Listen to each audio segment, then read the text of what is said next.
தேவனுடைய ராஜ்யம் யோவான் ஸ்நானம் காலம் முதல் இதுவரைக்கும் பரலோக ராஜ்யம் பலவந்தம் பண்ணப்படுகிறது. பலவந்தம் பண்ணுகிறவர்கள் அதை பிடித்து கொள்கிறார்கள்.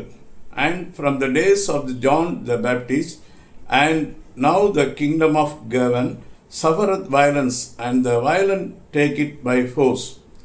தேவனுடைய ராஜ்யம் என்று சொல்வது அது புசிப்பும் குடிப்பும் அல்ல.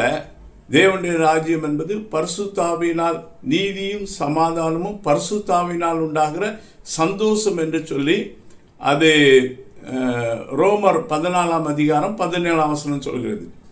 தேவனுடைய ராஜ்யம் என்றோ நம்ம போகிறது அல்ல.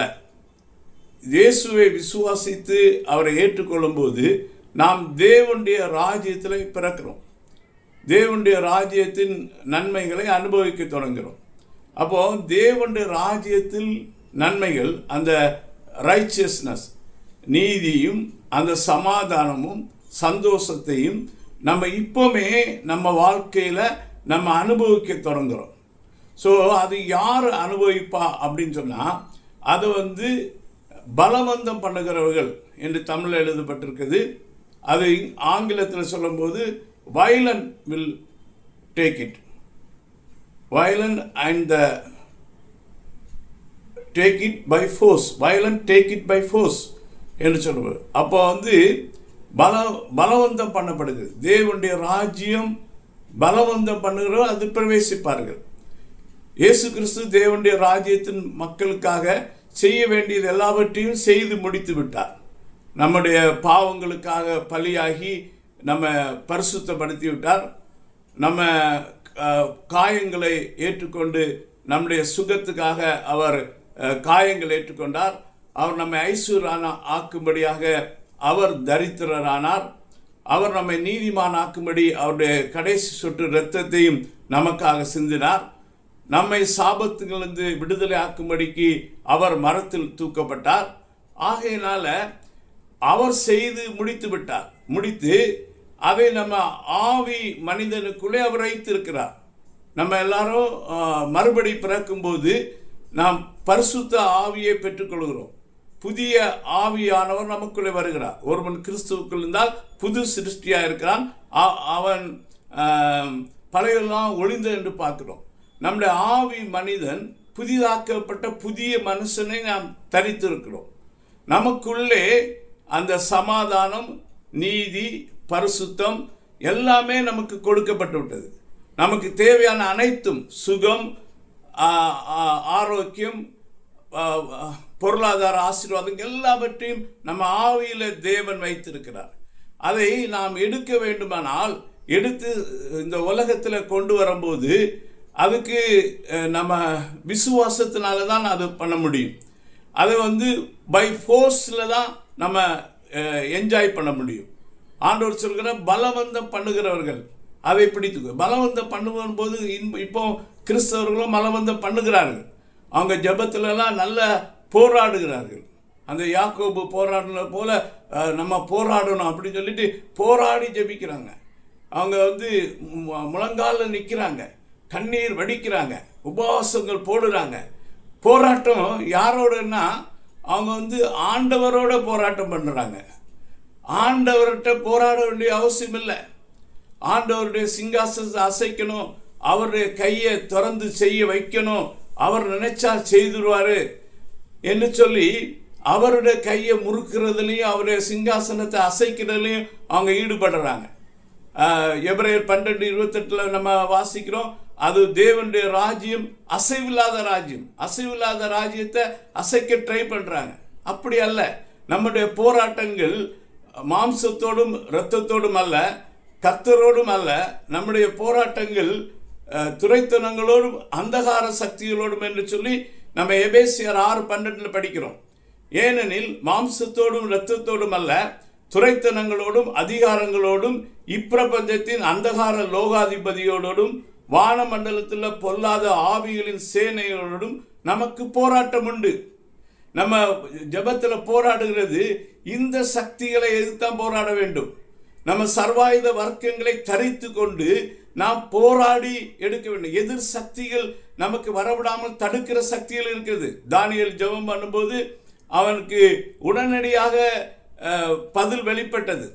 3 நிமிஷத்துக்குள்ளேயே பதில் வெளிப்பட்டது என்று சொல்லலாம். ஆனால் அது அவனிடத்தில் வரவிடாதபடிக்கு வானமண்டலத்தில் அந்தகார ஆவிகள் எதிர்த்து நின்று போராடின என்று பார்க்கிறோம்.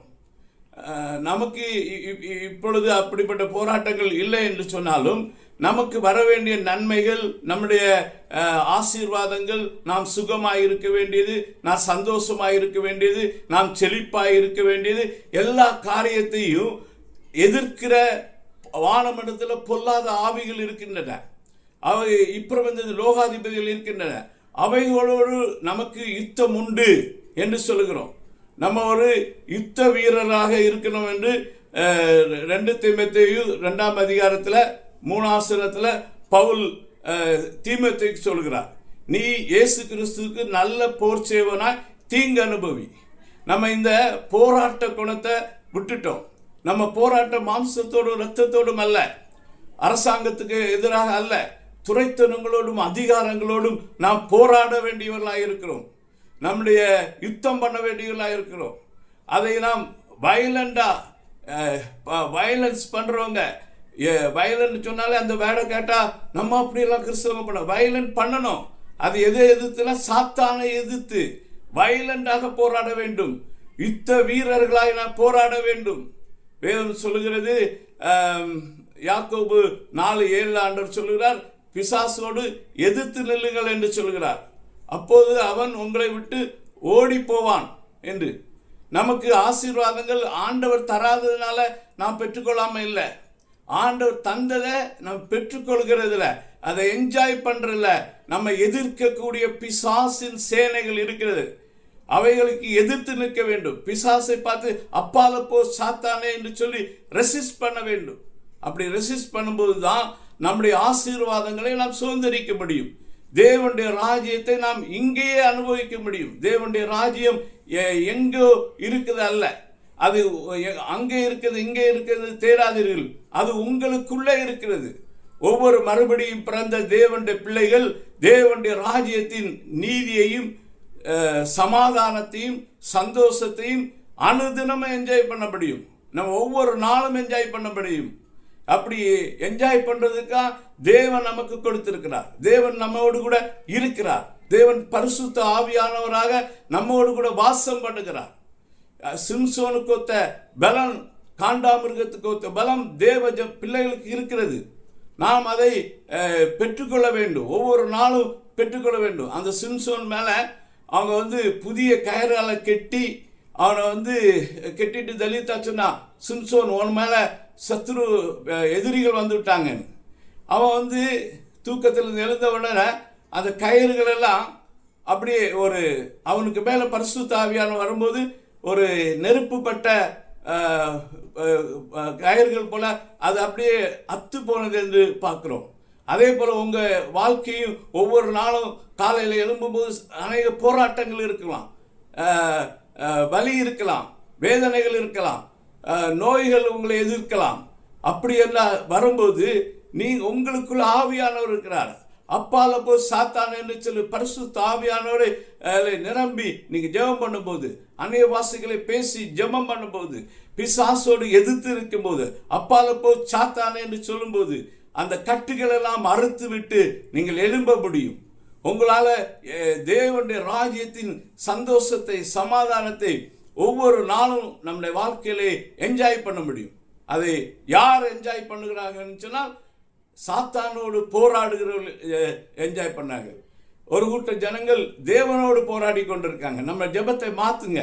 நீங்க தேவனோடு அளவும் உருளவும், அவர் உபவாசம் போடவும், கண்ணீர் வடிக்கவும், அவருடைய கையை ட்விஸ்ட் பண்ணவும், அவர் செய்ய நினைத்ததை ஒருவன் தடை பண்ண மாட்டான். அவர் கொடுத்ததை இன்னும் மறுபடியும் கொடுக்க அவரை வற்புறுத்த முடியாது. அவர் எல்லாவற்றையும் நம்முடைய ஆவியிலே தேவன் வைத்து விட்டார். ஆகையினாலே போராடி நாம் ஜெயம் பெறுவோம். ஒவ்வொரு நாளும் தேவனுடைய ராஜ்யத்தை இந்த உலகத்திலே அனுபவிப்போம். சந்தோஷம், சமாதானம், நீதி, அந்த நீதியை நாம் அனுபவிப்போம். கர்த்தர் நம்மை ஆசீர்வதிப்பாராக. இந்த வார்த்தைகளாலே நீங்கள் ஒருவரை ஒருவர் தேற்றி இந்த வார்த்தைகளை சொல்லி உற்சாகப்படுத்துங்கள். அவர்களை இந்த வார்த்தைகளை கேட்க வையுங்கள். அவர்கள் இதை கேட்டு புரிந்து கொள்ளட்டும். பிசாசை எதிர்த்து ஜெயத்தை அனுபவிக்கட்டும். கர்த்தர் தாமே இந்த வார்த்தைகளால் நம்ம ஆசீர்வதிப்பாராக. ஆமென்.